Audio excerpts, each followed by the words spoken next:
E aí, empacou? Desempaca comigo, eu sou o Pedro Renal, professor aqui do Parabólica e estamos aqui para mais um resumo do Desempaca. Hoje tema aí que o pessoal adora estudar, que é a Segunda Guerra Mundial. É o seguinte, gente, todos os links aqui que eu precisar colocar para vocês, de Instagram, de Twitter, da Twitch também, onde eu estou gravando ao vivo, inclusive o pessoal está aqui no chat aqui acompanhando, estamos gravando ao vivo esse Desempaca, preparamos e estamos gravando ao vivo, o pessoal contribuiu, foi legal. Deixo aqui na descrição e no primeiro comentário fixado. O outro ponto é que esses textos que vocês veem aqui nessa tarja aqui embaixo, passando aqui que eu coloco para vocês, está aqui na descrição para vocês pegarem também, tá bom? Então vamos lá começar falando de Segunda Guerra Mundial.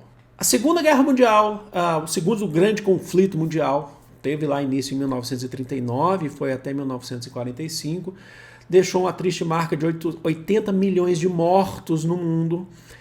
E ela tem como as suas causas, as principais causas dessa Segunda Guerra Mundial, o revanchismo alemão, que a Alemanha se sentiu humilhada pelas imposições colocadas pelo Tratado de Versalhes, lá em 1919, como a Alemanha tinha que reduzir o seu armamento militar, reduzir o número do seu exército, foi considerada a culpada da Primeira Guerra Mundial, teve que entregar territórios que ela conquistou, como Alsácia-Lorena para a França, outros territórios, outras colônias africanas na África. Então ela se sentiu humilhada por conta disso. E tendo em vista isso, a gente teve vídeo aqui de Desempaca, a gente tem também o surgimento do nazismo na Alemanha, o fascismo na Itália, ultranacionalistas, modelos ideológicos que vão pensar nessa questão do revanchismo no caso da Alemanha. Em 1938, a gente vai ter a assinatura do Acordo de Munique, principalmente entre Inglaterra e França e a Alemanha de Hitler. Teve a participação também da Itália, de Mussolini. O que era o Acordo de Munique? Inglaterra e França permitiram com que a Alemanha tomasse a região dos Sudetos da Tchecoslováquia. A Alemanha dizia que precisava de um espaço vital. Hitler dizia que era o chamado espaço vital para o seu povo crescer, né? Que era o que ele vai chamar aí do povo ariano, né? Os descendentes dos germânicos. E a Inglaterra e França, temendo que Hitler causasse mais incômodo no mundo, conquistando mais territórios, permitiu que Hitler pegasse os Sudetos da Tchecoslováquia, certo? Mas a ideia é que isso aí seja uma política de apaziguamento. Pega só os Sudetos e fica por aí. Acontece que em 1939 é feito um pacto também entre a Alemanha e a União Soviética, que é o chamado Molotov-Ribbentrop, o mais conhecido também como Pacto Nazi-Soviético, que é entre o Hitler e o Stalin. Esse pacto é um pacto de não agressão. A Alemanha assina um pacto de... existem duas grandes potências que, se elas começam a se agredir naquele momento, a gente sabe lá onde que esse mundo vai parar. Então eles assinam um pacto de não me agride. Certo? Eles não eram amigos, não eram um pacto ideológico, não era nada disso, mas era um pacto estratégico de ambos os lados, para o início de uma guerra aí, que pode ser que venha a acontecer. Existia também uma cláusula secreta nesse pacto que dividia a Polônia e outros países também entre os dois, entre Alemanha e União Soviética, mas não pode passar do lado do outro, né? Passar do lado do amiguinho aí. Acontece que essa cláusula secreta não era, logicamente era secreta, então ela não era vista até então por outros países, por outras potências. Acontece que a Alemanha invade então a Polônia em setembro de 1939, e isso não é visto por bons olhos pela Inglaterra e pela França. Na verdade, até esqueceram que tinham feito antes o pacto, o Acordo de Munique, e tinham permitido com que a Alemanha pegasse os Sudetos da Tchecoslováquia. Mas aí eles tinham falado, agora não. Então começa a guerra, há um processo de declaração de guerra. A Alemanha, o que ela vai fazer? A gente começa a ter a formação das alianças ao longo desse processo. Então, por exemplo, nós teríamos os aliados, que é a Inglaterra, a França, a União Soviética, que não era amiga da Inglaterra e França, mas ainda vai entrar nesse processo contra a Alemanha, e depois os Estados Unidos.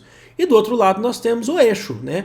O acordo tripartite entre a Alemanha, nazista, a Itália, fascista, e o Japão também.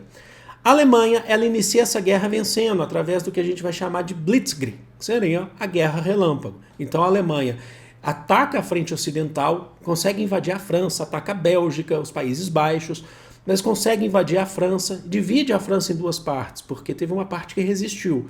Então você vai ter a França colaboracionista, que ficou ali sob domínio de Hitler, da Alemanha nazista, e a França livre, que muitos ali desses aliados acabaram fugindo para tentar se recrutarem na Inglaterra. E depois já no ano de 1941, a Alemanha invade a União Soviética. Ela passa pelo tratado nazi-soviético, o pacto Molotov-Ribbentrop, ultrapassa a fronteira da Polônia numa operação chamada Operação Barbarossa e invade a União Soviética. E a gente vai ter grandes batalhas, os soldados do soviéticos, soldados socialistas do Exército Vermelho, ao longo dos próximos anos tiveram que resistir. Então a gente teve uma famosa Batalha de Stalingrado, de 1942 até 1943. É sangrenta, mas foi de muita resistência para os soviéticos. Ainda no ano de 1941, quem entra na guerra do lado dos aliados serão os Estados Unidos, né, após o ataque japonês à base americana no Havaí de Pearl Harbor. Como motivo seria o aliado, né, a aliança, né, a possível aliança entre Estados Unidos e os países aliados e o rompimento dos Estados Unidos com a Alemanha, inclusive. Né, o Japão era aliado à Alemanha. E isso faz com que, para justificativa geral, os Estados Unidos entrar na guerra. Tá? Mas os Estados Unidos precisavam de uma justificativa para entrar nessa guerra. Não é que ela entrou por conta do ataque, né, mas precisava de uma justificativa maior. E aí a gente vai ter em 1944 a chamada Operação Overlord, mais conhecida também como Dia D, que são quando forças aliadas, Estados Unidos, ingleses, tinha canadenses também, eles chegam a invadir o norte da França, que estava sendo dominado pela Alemanha, né, na Normandia, no famoso Dia D, que a ideia era empurrar cada vez mais a Alemanha para o seu próprio território. Do outro lado, a gente teve também a vitória dos soviéticos na Batalha de Stalingrado e também o avanço até a Alemanha pela frente oriental. Isso vai resultar na Batalha de Berlim. Em maio de 1945, a União Soviética, na Batalha de Berlim, consegue fazer a rendição da Alemanha, e aí você tem o fim de um processo de guerra na Europa.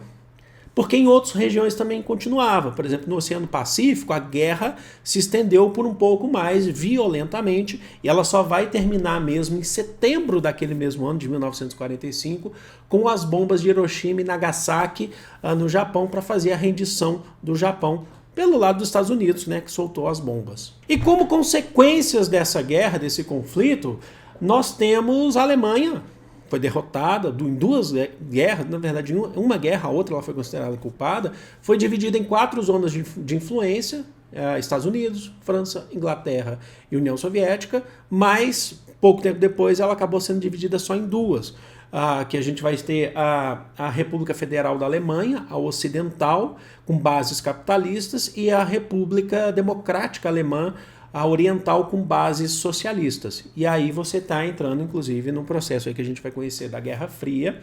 A gente vai ter, assim, em 1961, a construção do Muro de Berlim, certo? Dividindo a capital, não dividia a Alemanha, tem muita gente que acha isso, mas o Muro de Berlim dividia Berlim, por isso que chama Muro de Berlim. Em 1945 foi criada a Organização das Nações Unidas, a ONU, que existe hoje, até hoje, para substituir a antiga Sociedade das Nações, ou mais conhecido como Liga das Nações, responsável, com aquela ideia responsável de manter a paz mundial, colaborar com o desenvolvimento dos povos, e por aí vai, intermediar conflitos. E em 45 e 46 foi feito o Tribunal de Nuremberg também, que é o que definiu os crimes nazistas, que ser nazista, apologia ao nazismo é crime, e vários nazistas foram condenados à morte naquele processo. Agora, a nova etapa da história é a Guerra Fria nesse mundo bipolar entre União Soviética e Estados Unidos. Eu vou ficando por aqui, espero que vocês tenham gostado, fico feliz de coração, deixa aqui sua curtida, seus comentários, amo vocês de coração, um grande beijo. Fui!